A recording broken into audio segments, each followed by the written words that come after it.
Hey, c'est la gang, c'est JP pour l'école du jeu et aujourd'hui je vous parle de Vast, de Crystal Caverns, un jeu qui était sur Kickstarter à l'été 2015 et qui a amassé près de 150 000 $. Alors il y a des milliers de personnes à travers le monde qui ont jugé que ce jeu était un projet qui avait un grand potentiel et qu'ils désiraient un jour voir sur les tablettes en magasin et surtout sur leur table de jeu comme vous voyez installée présentement. Alors je n'ai pas fait partie de ceux qui ont backé le jeu à l'époque, honte à moi, mais aujourd'hui, si je peux vous le présenter, c'est justement parce que le jeu est disponible en magasin. C'est grâce à Univers Ludo si je peux aujourd'hui vous parler et vous présenter ce jeu. Alors, suite à la vidéo que je suis en train de faire, suite à cette présentation, si vous jugez que ce jeu est un jeu qui pourrait vous intéresser, que vous désirez mettre à l'essai sur votre table avec vos partenaires gamers ou joueurs,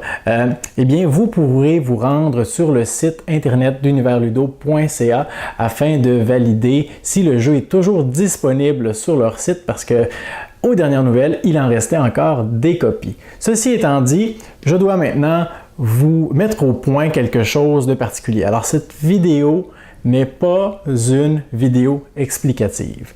On ne regardera pas les règles en détail et à la fin de cette vidéo, vous ne serez pas en mesure non plus de jouer à ce jeu sans avoir passé au travers de l'épais livret de règles. La raison pour laquelle je ne veux pas vous expliquer le jeu aujourd'hui, c'est pas en fait que je ne veux pas vous l'expliquer, mais c'est plutôt que ce serait très pénible pour vous à écouter et pour moi à produire. Alors c'est un jeu qui est vaste, qui est dense, qui est profond et qui a tellement de règles, de subtilités que chacun des rôles est en fait un mini-jeu qui prend part à un jeu plus grand et tout ça ensemble fait en sorte que ce serait très long à expliquer, très fastidieux et vous perdriez probablement l'intérêt pendant l'écoute de cette vidéo qui durerait de toute façon probablement plus qu'une heure.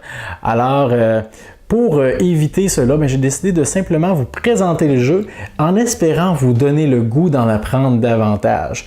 Et si vous êtes à la recherche de vidéos explicatives, je sais qu'en français, il n'y en a pas de disponible malheureusement. En anglais, il y en a quelques-uns qui sont disponibles si vous faites une recherche rapide sur YouTube qui pourrait peut-être vous être utile. Mais aujourd'hui, je vous présente le jeu, j'essaie de vous donner le goût et si ça vous intéresse, vous pourrez entrer en contact avec moi, je pourrai vous donner les liens vers les vidéos en question qui pourront vous expliquer le jeu. Alors, Vast, qu'est-ce qui en fait un jeu si riche? Qu'est-ce qui en fait un jeu aussi unique? Eh bien, c'est le fait que chaque joueur va incarner un personnage, mais disons plutôt un rôle. Alors, il y a 5 rôles différents dans ce jeu. Ceci étant dit, qu'est-ce qui fait de Vast un jeu si riche ou si unique?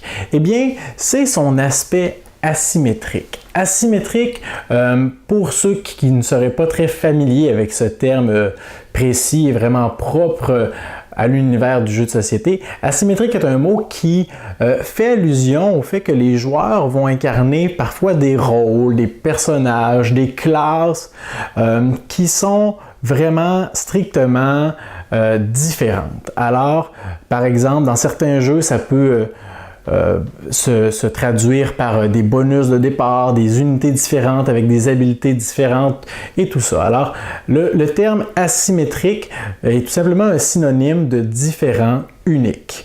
Mais dans ce jeu, oui, chacun des rôles est asymétrique et différent. Mais non seulement il est différent dans sa façon de jouer, mais en plus, il est différent dans sa manière de gagner la partie. Alors, les 5 rôles qu'il est possible de camper sont la caverne, le chevalier, le peuple gobelin, le dragon ou le voleur. Chacun de ces rôles vient avec un plateau de joueurs individuels comme ceci, mais vient également avec son lot de composantes qui sont toutes différentes. Alors, il n'est pas possible de dire, bon, alors voici les composantes pour tout le monde, on se les sépare. Non, chaque joueur a vraiment ses composantes qui lui sont propres. Ce qui fait en sorte que la mise en place peut se faire individuellement, mais par contre, l'étape de unboxing de la boîte va probablement être beaucoup plus pénible, alors que vous devrez vous référer constamment aux règles, à savoir, bon, eh bien, cette composante-là, ce petit coffre-là, dans quel rôle l'utilise pour que je puisse tout mettre ça dans le même sac. Alors, c'est une étape qui peut être longue. Rapidement, le joueur qui incarne la caverne aura beaucoup de composantes autour de lui. Évidemment, certaines de ces composantes seront peut-être retirées de la partie actuelle selon les autres rôles qui sont autour de la table. Alors, le but du jeu pour le joueur qui incarne la caverne, donc sa façon de gagner, est de faire écrouler la caverne sur tous les autres joueurs qui se trouvent à l'intérieur. Alors ici, on a la représentation de la caverne avec la tuile de départ où se trouve présentement la chevalière. Et nous avons également ici des tuiles qui ont été placées face cachée autour de la tuile de départ. Alors, pour arriver à ces fins, le joueur qui incarne la caverne devra réussir à placer toutes ces tuiles sur le jeu et par la suite commencer à détruire la caverne. Et en fait, la partie va se continuer comme ça jusqu'à ce que le joueur ait réussi à détruire 5 tuiles qui représentent des cristaux. Aussitôt que les 5 tuiles en question ont été détruites, après que toutes les tuiles aient été placées, le joueur qui incarne la caverne remporte la partie. Évidemment, il y a beaucoup plus que ça. Alors, à chaque tour, nous allons pouvoir aller récupérer des petits jetons comme ça qui représentent des avertissements qu'on va pouvoir ajouter ici dans notre réserve. Et une fois qu'on en aura obtenu un nombre et des types qui nous plaisent, on pourra alors activer les pouvoirs spéciaux qui sont là. Alors, des éboulements de roches, des chauves-souris géantes, des champignons soporifiques. Alors, toutes sortes de pouvoirs comme ça. Et au fur et à mesure où les autres joueurs, en fait, le chevalier va explorer les tuiles adjacentes. Ces symboles, en passant, représentent les différentes tribus des peuples gobelins. Alors, quand les joueurs vont explorer les tuiles adjacentes, c'est le joueur qui incarne la caverne qui va devoir choisir parmi les tuiles qu'il a en main, les tuiles qui vont pouvoir être ajoutées à la caverne de cette façon. Et à chaque fois, en fait, qu'on place une tuile, on en pioche une pour la remplacer, sauf que à chaque fois qu'on a des tuiles qui représentent des cristaux, le joueur qui représente la caverne doit obligatoirement les placer en premier. Mais présentement, les autres joueurs n'ont aucune idée de ce que représente la face de ces tuiles, mais ils savent juste que certains peuples gobelins peuvent s'y trouver.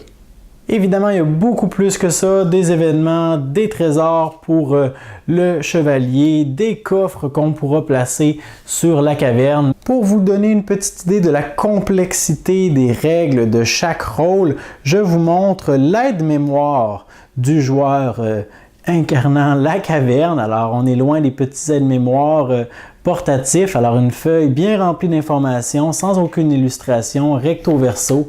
Alors vous comprenez pourquoi je ne passe pas tout ça en revue avec vous. Comme vous avez pu le constater, le rôle de la caverne a des mécanismes de placement de tuiles. Pour ce qui est du rôle de la chevalière, on est plutôt dans l'attribution des points d'action. Et le but ou l'objectif de la chevalière sera de terrasser, décapiter, tuer le dragon en amenant ses points de vie à 0. Mais s'il n'y a pas de dragon autour de la table, eh bien, son objectif sera tout autre. Son rôle, en fait, la façon dont son tour se joue est assez simple. Au début du tour, on amasse tous les cubes d'attributs qu'on a amassés. Alors au début de la partie, seulement 2. Mais lorsqu'on va augmenter ici sur la petite échelle d'aptitude, on va éventuellement en débloquer de nouveaux qui vont s'ajouter à notre main, à moins évidemment qu'on les perde. Et lors de notre tour, on décide comment nous voulons allouer ces points d'action. Alors on a sur notre plateau de départ déjà des emplacements. Alors on peut lancer des bombes pour détruire des murs ou pour attaquer directement le dragon. On a un bouclier. On a ici une carte qui nous permet de nous déplacer de façon plus efficace. On a également des trésors qu'on va pouvoir aller chercher grâce aux événements qu'on va devoir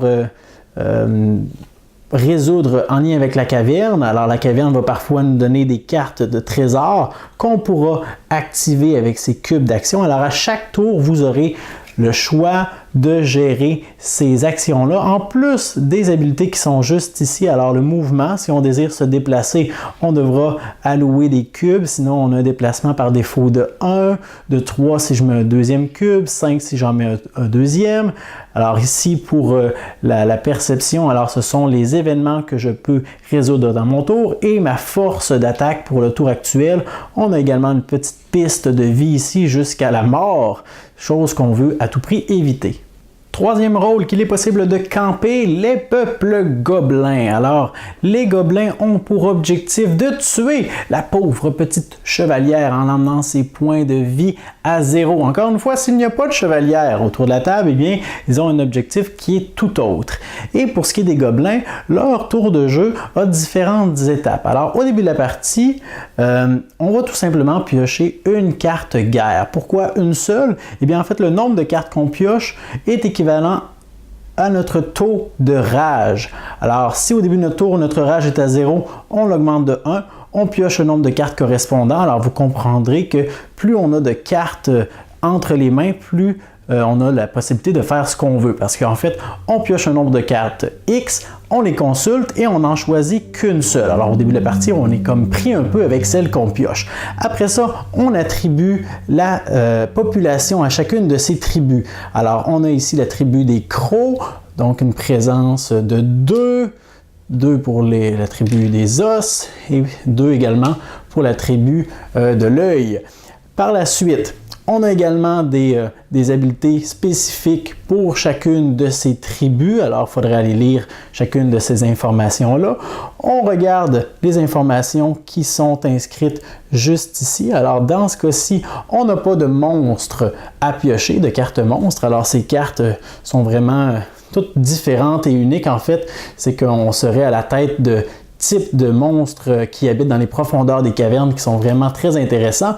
On n'a pas non plus de secrets à piocher, alors des informations secrètes qui peuvent nuire aux autres joueurs. Alors, on a déjà passé à travers les 4 premières étapes de jeu. La dernière étape serait tout simplement d'activer nos tribus. Tribus qui pourront se déplacer sur le plateau et qui pourront effectuer différentes actions comme attaquer, explorer, se cacher, se dévoiler, également aller récupérer des coffres au trésor qui peuvent apparaître dans la caverne et tout ce qu'on a ici représente en fait la population de ces tribus, leur force d'attaque. Il faut faire attention également parce que ces tribus peuvent être en surpopulation. Et si c'est le cas, eh bien, ils vont comme s'entre-dévorer ou s'entre-tuer. Alors, il y a beaucoup de choses à gérer pour les gobelins.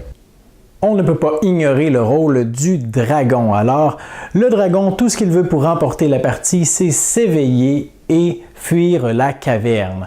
Alors, on commence avec un dragon endormi dans les profondeurs de la caverne, donc dans les souterrains. On n'est donc pas au même étage que les personnages qui circulent dans la caverne. Et on commence la partie sur la même tuile que la cavalière. Mais on imagine que c'est en fait dans les souterrains, là, juste en dessous de l'emplacement où la cavalière se trouve.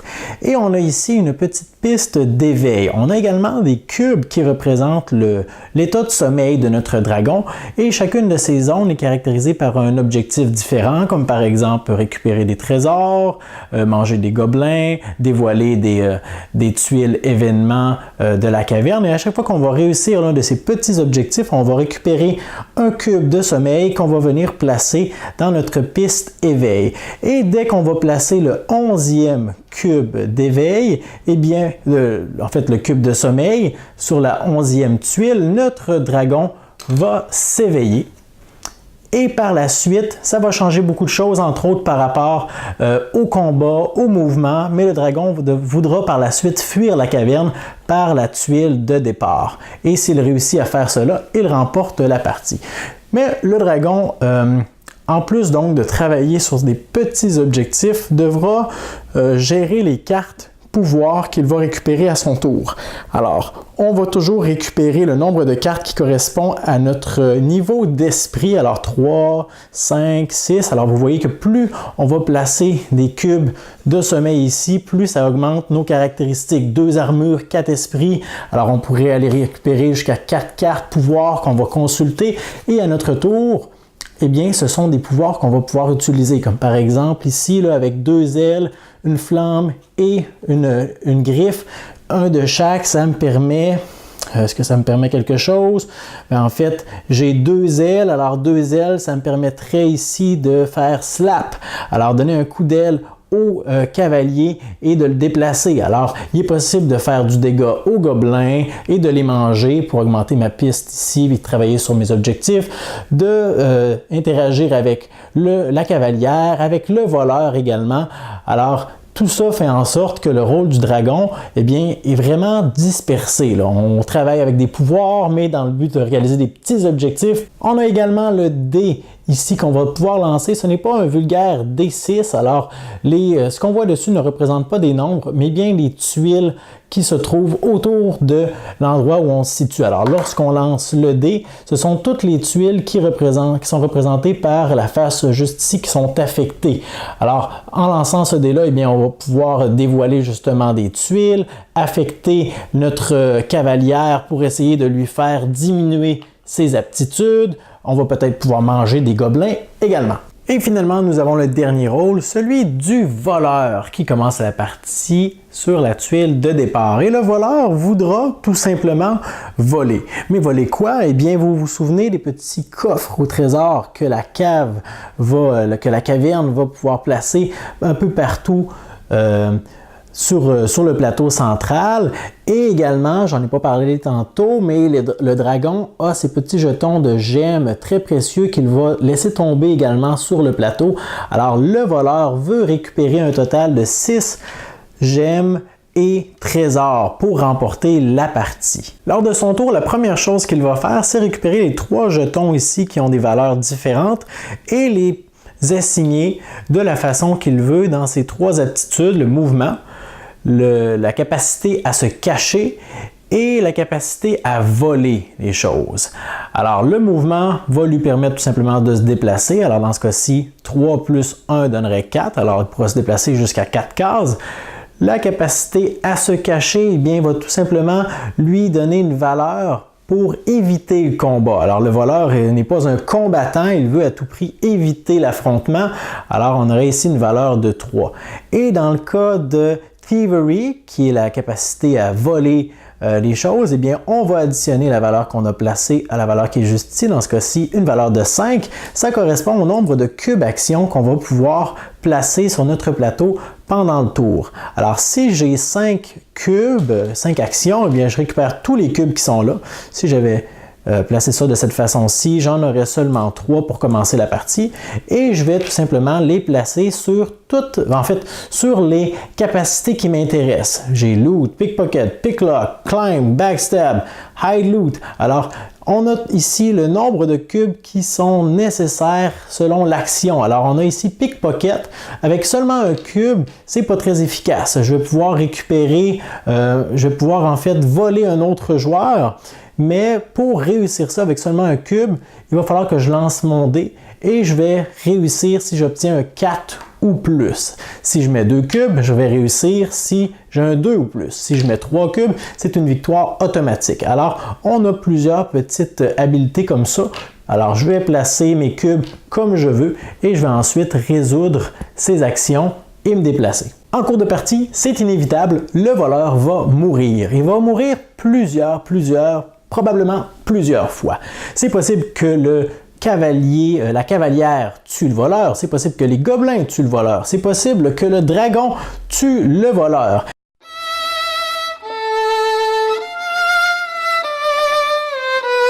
Et selon le niveau de récompense, en fait le niveau de loot qui est ici, eh bien on a une petite grille ici qui nous indique tout simplement ce que les autres joueurs vont récupérer selon le niveau où on était rendu lorsqu'on est mort.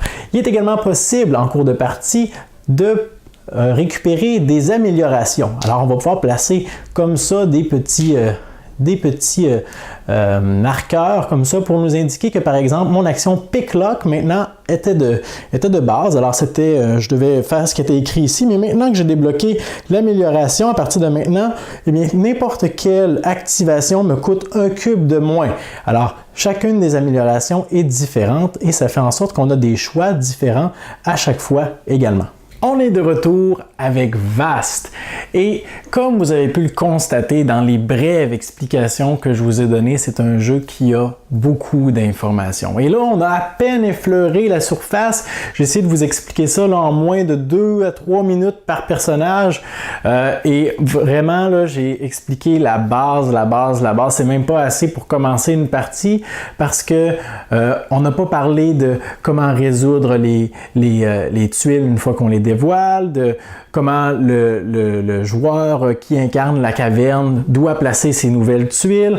Il y a plein de petites nuances dont on n'a pas parlé. On n'a pas donné d'exemple de monstres pour les gobelins, de secrets. J'ai pas parlé des quêtes facultatives pour la cavalière. Alors, c'est un jeu qui a beaucoup de choses. Et j'ai même pas parlé non plus des cartes de difficulté qui peuvent ajouter, encore une fois, une mise en place différente selon la carte qu'on récupère. Et comme je disais, tout ça est sujet à changer de toute façon selon la configuration avec laquelle vous jouez. Aussitôt que tous les joueurs ne sont pas, tous les rôles ne sont pas utilisés, les objectifs de chacun vont changer. Alors, comme je vous disais, c'est pour ça que j'ai décidé de ne pas faire une vidéo explicative et même que j'ai décidé de ne pas faire de critique pour la simple et bonne raison que je n'ai même pas encore joué. C'est un jeu qui m'excite beaucoup, un jeu que je suis convaincu qu'il a beaucoup de potentiel, mais je ne suis pas encore convaincu pour l'expérience à 2 joueurs. On m'a recommandé de commencer en solo pour me familiariser un peu avec chacun des rôles parce que c'est un jeu qui est très lourd à expliquer également. Si par exemple on jouait une partie à 5 joueurs, c'est pas si pire. Toi par exemple, tu pourrais incarner le gobelin. Alors je t'explique ce que le gobelin a besoin de savoir, puis après ça, pendant que j'explique les 4 autres rôles, tu peux te boucher les oreilles, ça changera pratiquement rien pour ta partie à toi. Sauf que, endurer 1 heure d'explication avec 10 minutes pour chaque personne, puis que le reste ne nous concerne pas, c'est un peu plate pour la première fois, mais c'est une étape qu'il faut traverser et par la suite, j'ai bonne espérance que les parties doivent être très agréables et franchement, je ne sais même pas quel rôle j'aurais envie de jouer en premier parce qu'ils ont tous l'air très différents. On l'a dit au début de la vidéo, c'est des rôles asymétriques et tous très attrayants. Je pense que j'ai un petit penchant pour les gobelins, pour le dragon aussi, là, la gestion des cartes, des objectifs qu'on veut réaliser en vue du gros objectif qu'on veut faire, la gestion des cartes, ici aussi là, les monstres, les secrets, de cacher nos gobelins dans les profondeurs de la caverne et d'attendre que le chevalier s'approche pour lui sauter dessus, mais là, le dragon arrive, puis qui détruit nos hordes de gobelins comme si de rien n'était. Ça a l'air d'être un jeu très amusant, très drôle. Et il y a une rejouabilité, j'en suis convaincu, qui est quasi infinie avec ce jeu-là. Alors bref, pourquoi j'ai fait la vidéo? Je vous l'ai dit au départ, c'était uniquement pour vous présenter ce jeu-là. Il n'y a pratiquement rien côté francophone qui a été fait sur Vast. Alors, je trouvais important d'en parler, de vous présenter le jeu, parce qu'il y en a qui vont peut-être en entendre parler, mais côté composante, là, on va s'entendre, c'est pas ce qu'il y a de plus attrayant. Des petits Stanley comme ça, avec des tuiles un petit peu qu'on comprend pas trop, des cubes en bois qui représentent pas grand-chose, puis franchement, il y a certains matériaux en bois qui sont craquelés, la peinture décalote un petit peu. Côté composante, ça laisse à désirer, mais l'expérience de jeu, j'ai bonne espérance, est unique. Alors voilà, moi je voulais vous présenter Vast aujourd'hui, c'est chose faite. Laissez-moi dans les commentaires de cette vidéo votre appréciation. Est-ce que vous aviez déjà entendu parler de ce jeu? Et suite à cette présentation, comment est-ce que vous le percevez? Est-ce que c'est un jeu que vous voudriez essayer un jour? Je sais que c'est un jeu qui fait peur pour expliquer aux autres. Même moi, ça me fait peur. J'ai l'impression qu'il faudrait que je book vraiment que je réserve une après-midi complète pour passer à travers les règles et jouer une partie parce que j'ai l'impression que c'est pas si long là, une fois la partie enclenchée. Mais donc c'est un jeu qui peut faire peur. Alors peut-être qu'il y en a qui vont hésiter à l'acquérir, mais qui aimeraient beaucoup le tester. Alors ça tombe bien, je me cherche 4 joueurs autour de ma table pour l'essayer. Et comme je vous disais, allez faire un tour sur le site d'Univers Ludo. S'il y a encore des copies en stock, eh bien, je suis convaincu que Patrick se fera un grand plaisir de vous les envoyer. Et si vous avez la chance d'y jouer, commentez et dites-moi ce que vous en pensez, quelle configuration vous avez essayé, quel rôle et tout ce que vous avez à dire là-dessus m'intéresse. Alors, pitié, faites-moi en part. Alors voilà pour ce que j'avais à vous dire aujourd'hui. Moi, je vous dis merci pour votre écoute. À la prochaine.